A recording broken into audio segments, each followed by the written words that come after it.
Making some ground turkey, zoodles, mushrooms, kale, obviously the rest of this. Then we added some veggie stock and mushrooms, some zucchini noodles, and some kale. I'm gonna put a little more broth on this and then cover it, add some seasoning. Love my balanced bites. This is the old bottle and clearly well loved. And we'll put it all together. Okay, so here's what we're doing next.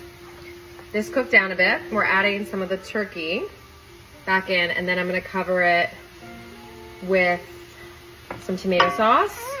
You wanna say hi? Come say hi so we can see you. Tomato sauce and Parmesan. And then you could put it in the broiler or just cover it. So you put about half the turkey. What are you doing? Making my dinner because you won't eat this. What are you making? I'm making vegetables with turkey and sauce and some Parmesan on top. I just drown it in Parmesan because Parmesan's a food group. Davey's Parmesan a food group? Yeah. Yeah, it is. Yeah. And more salt because salt's a food group? Yeah. Okay. And it cooks. Yummy.